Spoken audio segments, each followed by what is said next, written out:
Last.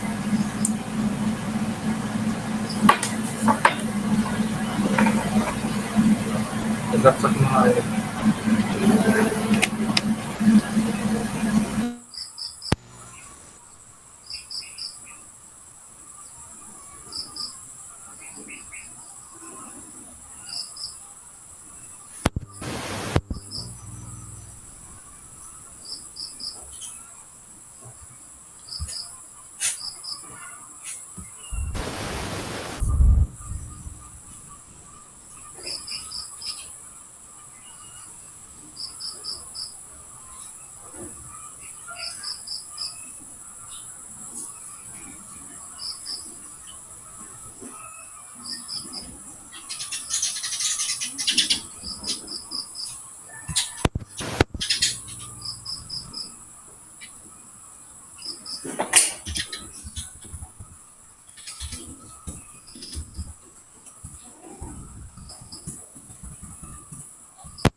Wait lang class ha, saglit lang. Sabi mo nga rin isa. Tapos pag so,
Nagana naman sir. sorry sir, yung Naka... Class audible na po ngayon, nadidinig nyo. audible, eh, walang walang gamit Ngayon. na earphone. Pag doon ka umimik. Saan sir? Doon. Ilan lang kita Hindi, ilapit mo lang ng konti. Kung gamitin mo ano. Ay, ang hirap naman. I-disable mo yung mic. i-restart ko ng laptop. Hindi. Na doon yung... Naano ko na eh, Narito sira na. close ko na eh. Hindi sir, okay naman to eh. Okay, ginamit ko pa rin sir ng basta. Mali mo. Hindi, nung ano, nawala nga. Tapos bumalik ulit dahil pinindot ko lang kami. Wait lang class, last na. Isa pa. Ang hirap ko. Nawala na naman.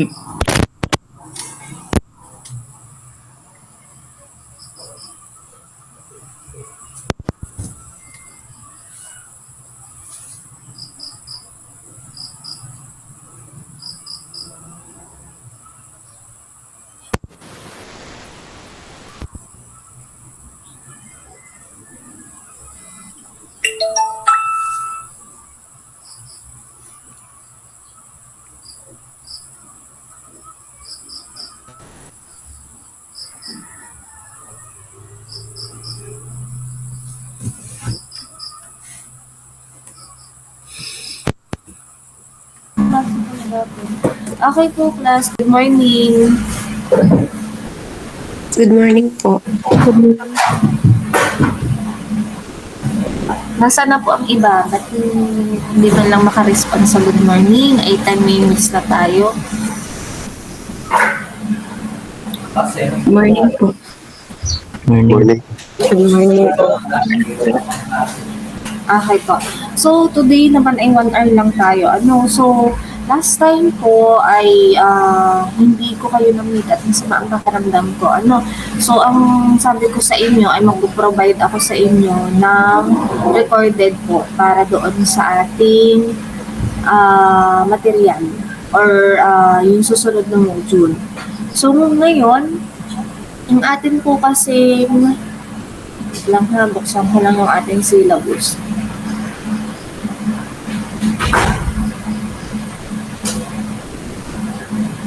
Ayan.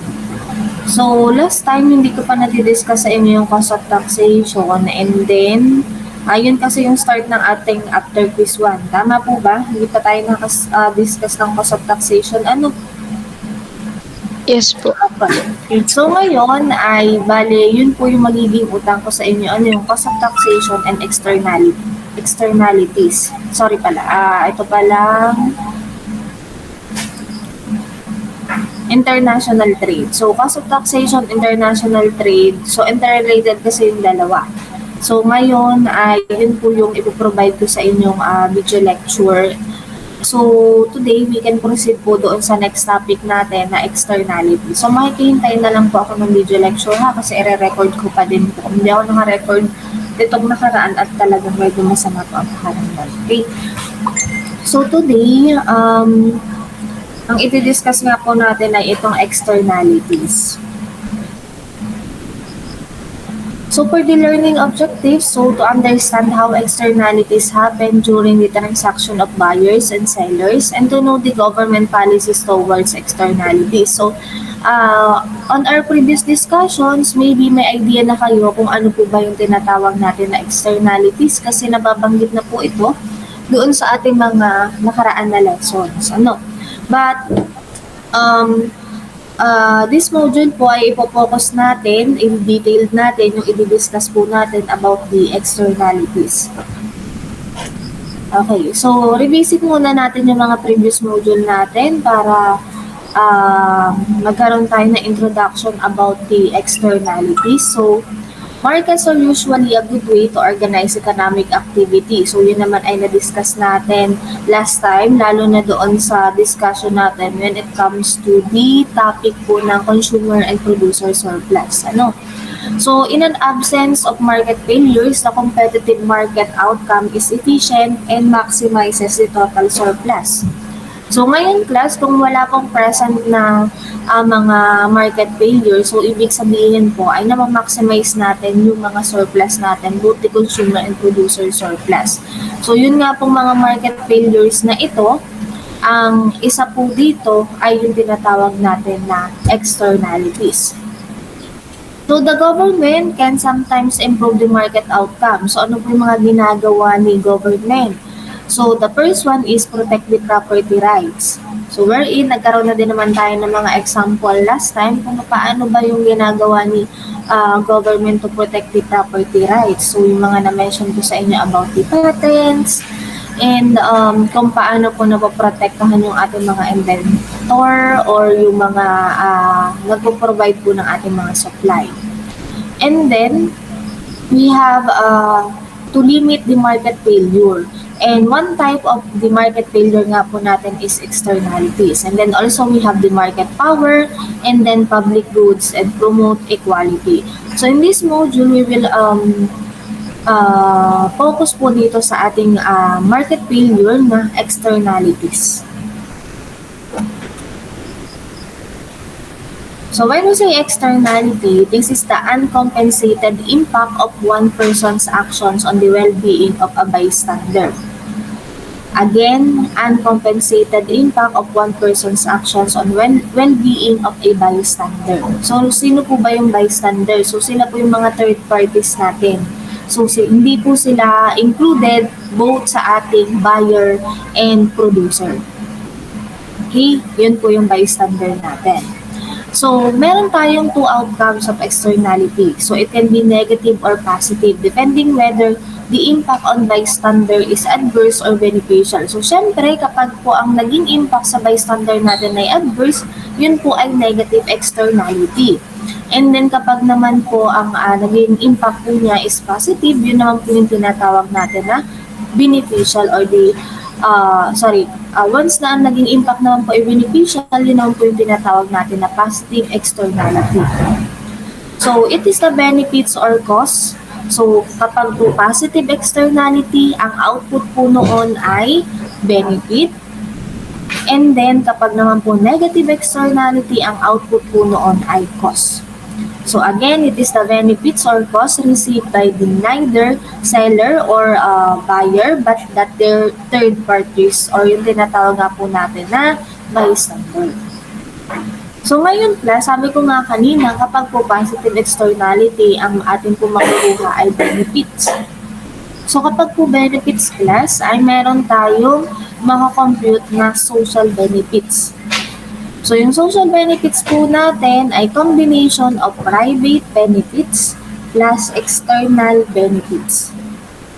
And then, yung social cost naman po natin, kapag po negative externality, yan naman po ay combination ng private cost plus external cost.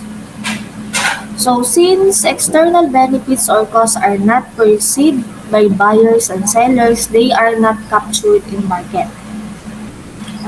So, hindi po siya kasama doon sa mga surplus na kino-compute natin. Yan pong ating externality kasi nga po ito ay sa ating third party.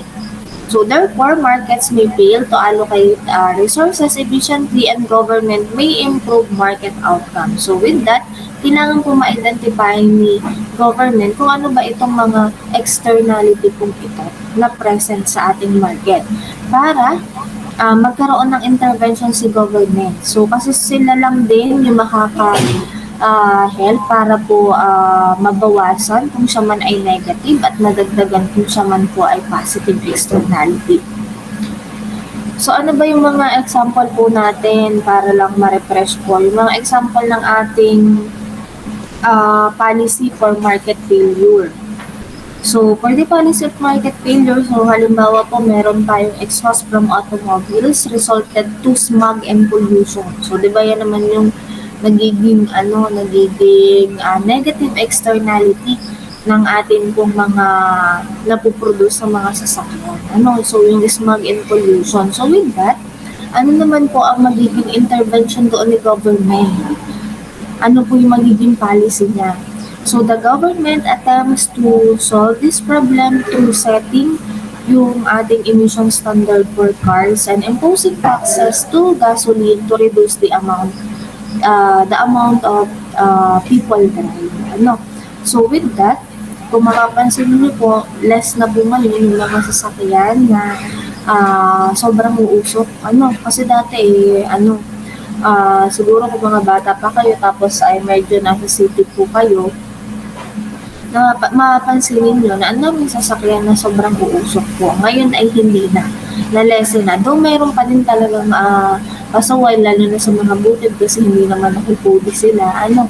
So, yun po. Pero, at least ay nagkaroon or na-lessen po yung ating smog and pollution due to the exhaust from the automobiles.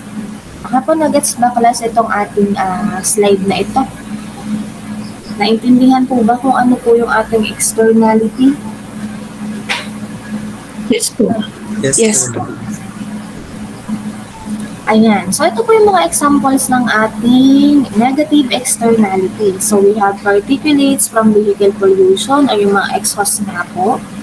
And then, household waste, noise pollution from neighbors, air pollution from smokers, traffic, congestion, impact of addition on families, litter from tourists, spillover costs from rising levels of obesity.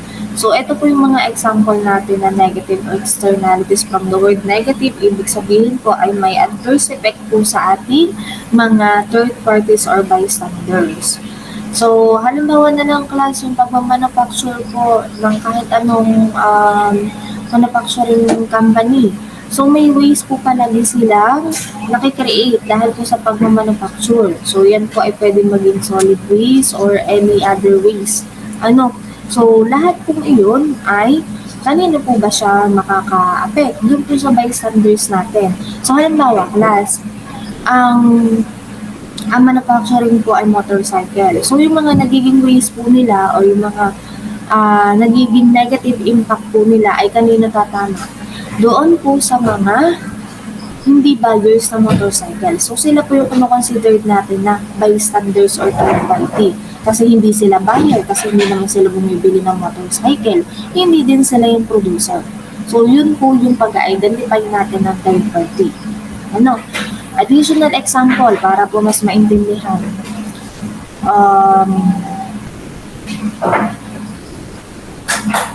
Halimbawa po ay yung mga rubber parts. Okay, so yung mga rubber goma. So ngayon, si rubber parts po ay ang kanyang end user or yung bumibili po ng mga rubber parts ay yung mga manufacturing companies din. So sila yung pinaka-buyers sa supply chain natin. Ngayon ay ang atin pong supplier is yung producer mismo ng ating rubbers, and then yung atin naman pong mga buyers ay yung mismo mga gumagamit po ng ating rubbers, yung mga rubbers. So ngayon plus, sino po yung ating mga bystander doon or third parties? So yung naapektuhan po ng mga waste na na-generate through or due to the processing po ng ating rubbers na hindi naman po nag-a-avail ng mga rubber products na ito. So yun po yung ating kinoconsider na third parties or bystanders. Are we clear po kung sino po ang ating third parties or bystander? Yes po. Okay, can you give me additional example po ng ating negative externalities? Ano pa ba yung nai-encounter po ninyo na negative externalities? Can you type your answer?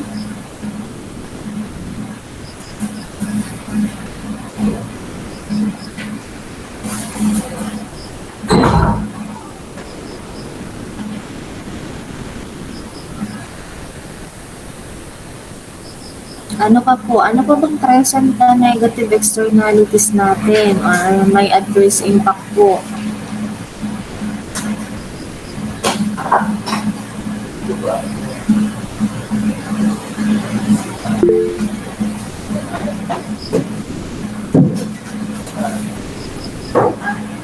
So, cigarettes po.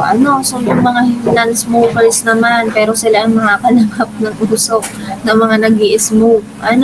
So, yes, pwede. Ano pa po? Any idea pa sa negative externalities natin?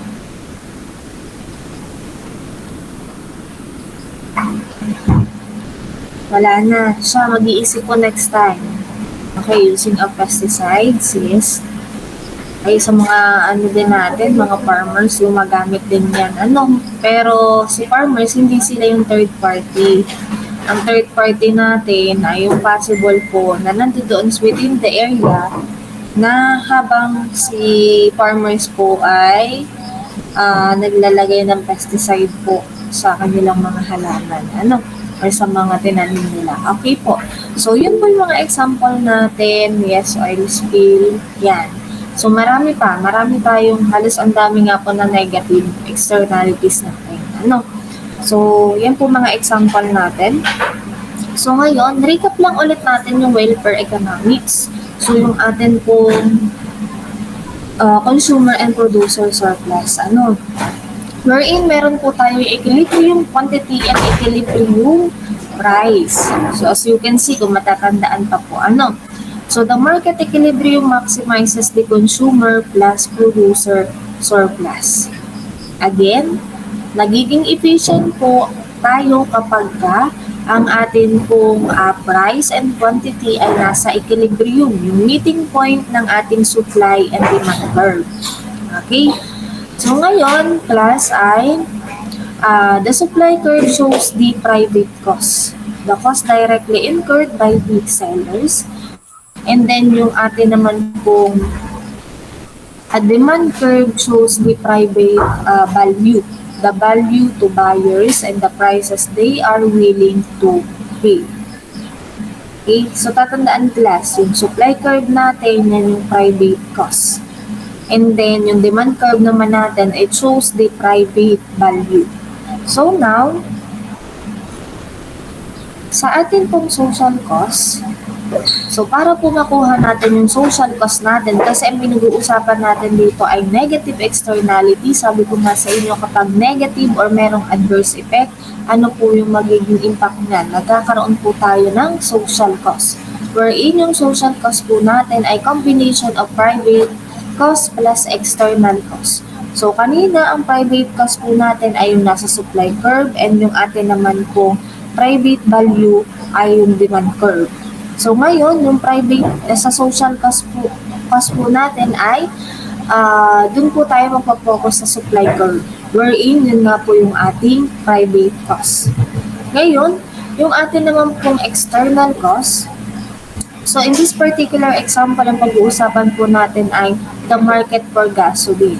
So we all know yung pag-produce po ng gasoline natin or paggamit po ng gasoline natin ay may negative externality or impact.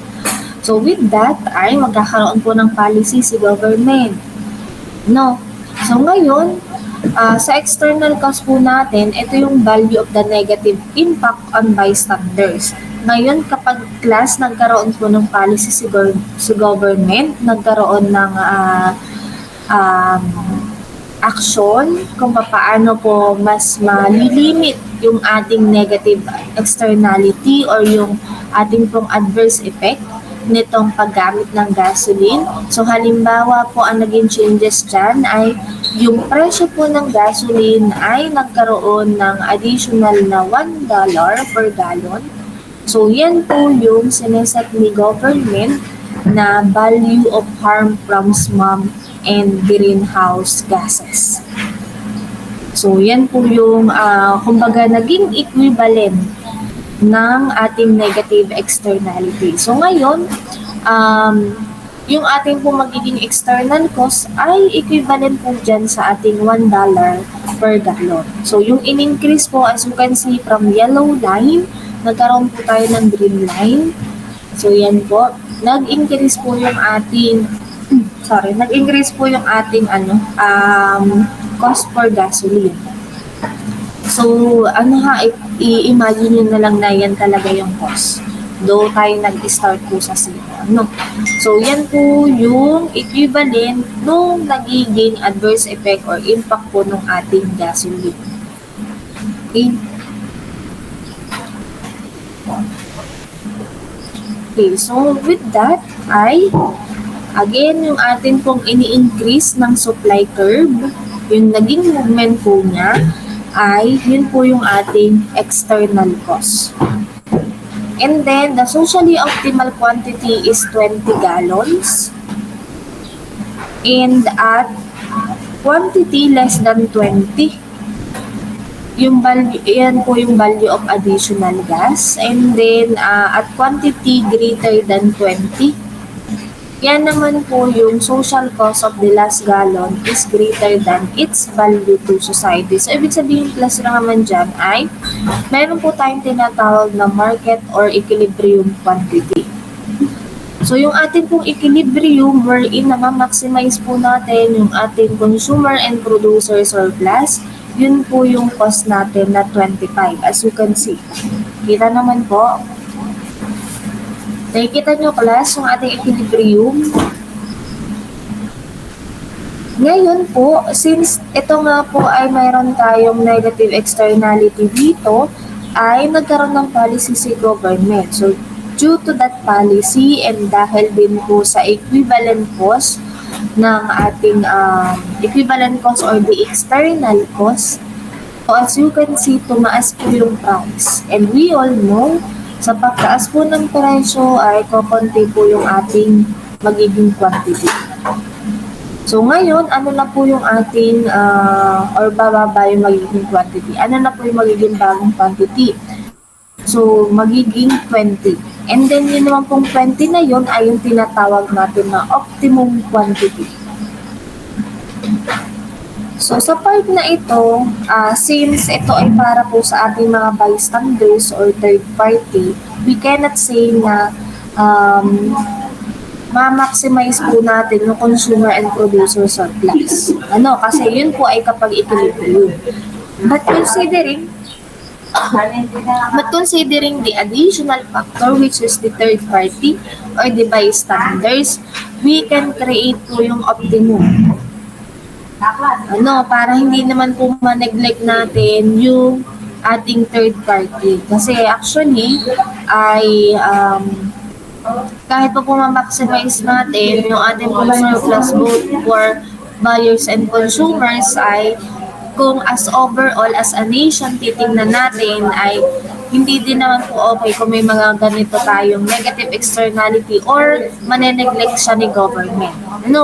Kasi possible dyan magkakaroon ng mga malaking problem naman when it comes to the health ng members ng ating nation. So with that, kaya po tayo nagsaset ng ganito na external cost para ma-adjust yung ating quantity para mas malimit po yung paggamit natin ng specific item na mayroong adverse effect. So with that ay nagkakaroon po tayo ng optimum quantity. Okay po class, are we clear po dito?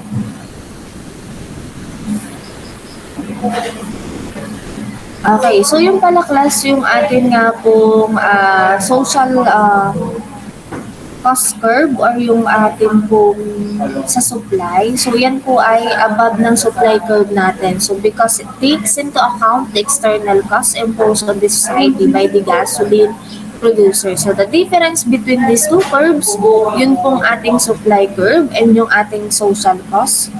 Ito. Ayan. So, yung difference po niyan, it reflects as the cost of the pollution emitted or equivalent po sa ating external cost.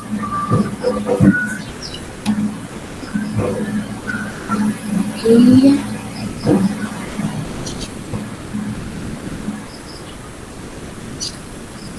Ayan. So, once si government po ay nag-impose ng tax to gasoline, so that supply curve natin will shift upward.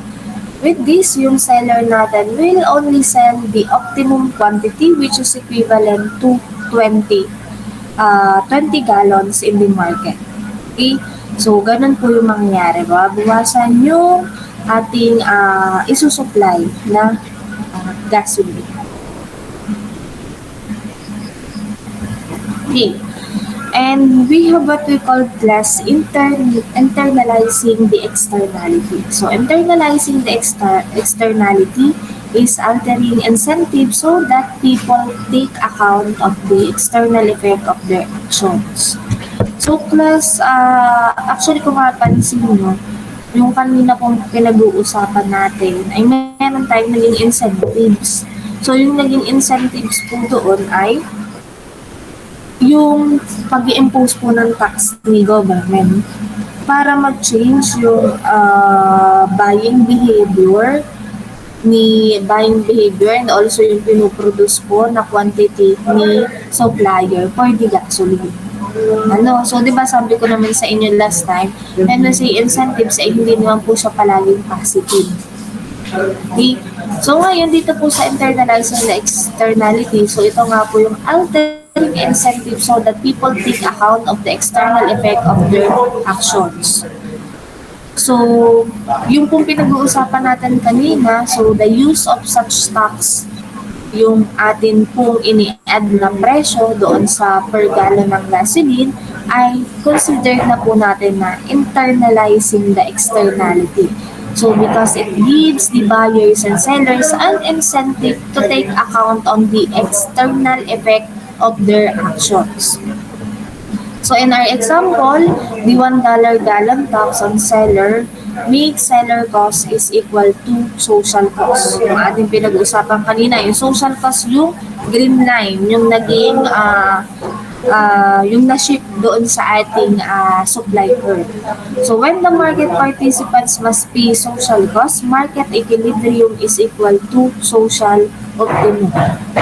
So kaya po nagkaroon tayo ng panibagong meeting point para po sa social cost natin and then sa demand curve. So yun po yung ating social optimum.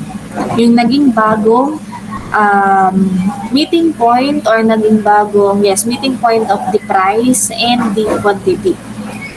So imposing the tax on buyers would achieve the same outcome. Market quantity would be equal to the optimal quantity.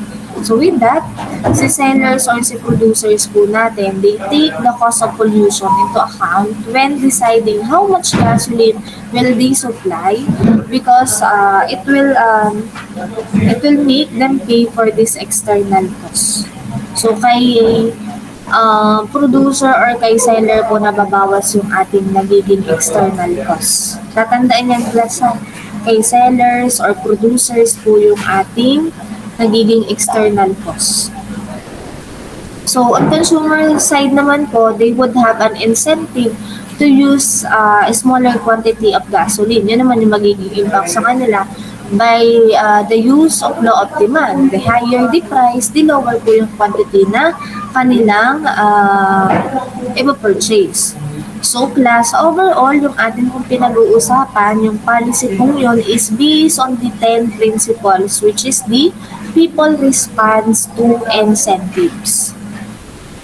Okay po, hindi po ba tayo doon? Naintindihan po ba?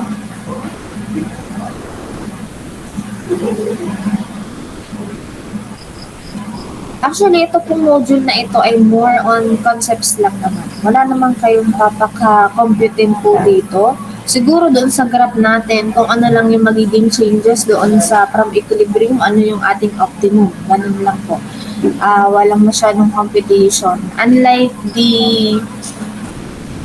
cost of taxation and then international trade, doon po kayo may mga konting i-compute. Pero yun naman po ipoprovide ko sa inyo. Okay. So ngayon, sabi ko nga, aside sa negative externalities, meron din po tayong positive externalities. So, ang positive externalities po natin, examples ay yung health programs, early years education, subsidies bike schemes in urban areas, public libraries or community spaces, museums and galleries, and preschool meals or nutritional advice. So, yan po yung mga example. So, from the word positive, so may benefit lang po or may good impact po yung mga yung mga nagiging result po. Okay. So, dito,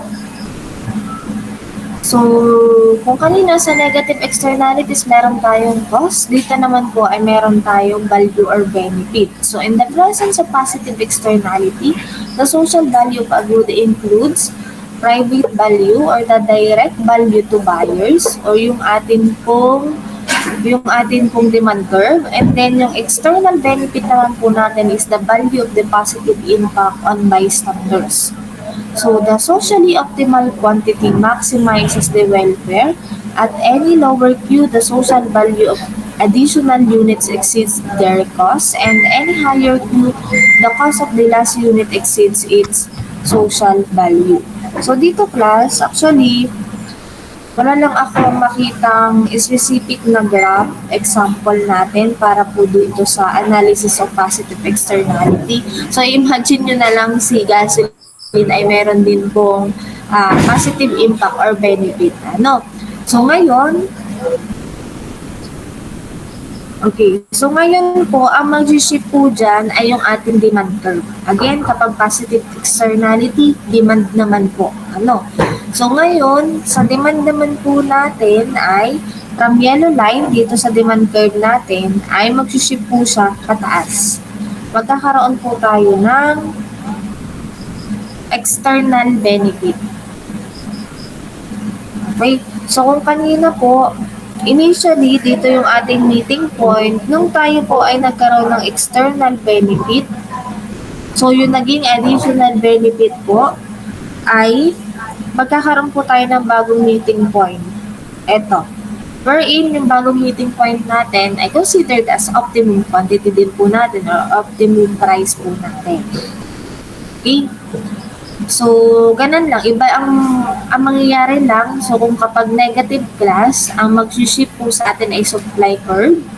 Upward po ang shifting. And then, kapag naman po positive externality, ang mag-ship naman po ay demand curve. Upward din po yung move or yung movement po ng ating magiging changes sa ating demand curve. Okay? And then, yung difference po doon sa ating initial demand curve ay yung tinatawag po natin na external benefit. Okay? And then, the appropriate response to positive externality is exactly opposite to negative externality. So, to make or to move the market equilibrium to the optimum, a positive externality requires a subsidy. So, katulad po halimbawa kapag ang pinag-uusapan natin ay education.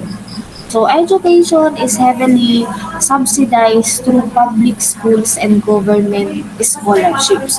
So, since may positive impact po yung ating education, so anong gagawin naman dyan ni government? So, ibuboost pa niyan, magsasubsidize pa siya para mas marami pa po yung maka-avail ng good education. So, ano nga po ang ginagawa nila? Nag-provide pa po ng mas maraming schools kasabay ng pagdami ng ating population. So, though medyo mabagal yung movement as of now, but at least ay meron naman po. And then, yung mga government scholarships. So, siguro marami po sa inyo ay part or nakakakuha po ng government scholarships. So, kahit po yan ay from our governor, congressman, congresswoman, mayor, yan po ay part pa din ng government scholarships. Kahit ang inilalagay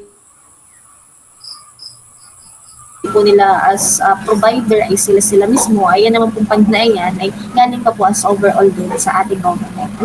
And then to summarize class, yung ating punong negative externalities, it lead to markets to produce a larger quantity than is socially desirable. Kapag naman po positive externalities, it lead the markets to produce a smaller quantity than to socially desirable. So to remedy the problem, the government can internalize the externality by taxing goods that have negative externality and then subsidizing goods that have positive externalities. Again, ang magiging government intervention po or yung ating internalizing externality kapag po negative externality ay imposing tax, mag-a-add po sa price, and then yung kapag naman po positive externality is subsidizing goods. Ibuboost pa natin in order para mas marami po yung maka-avail ng particular benefit. Para tumaas na po yung ating external benefit. So, yun po yung ating analysis both for the negative and positive externality. Are we clear po dito sa positive externality?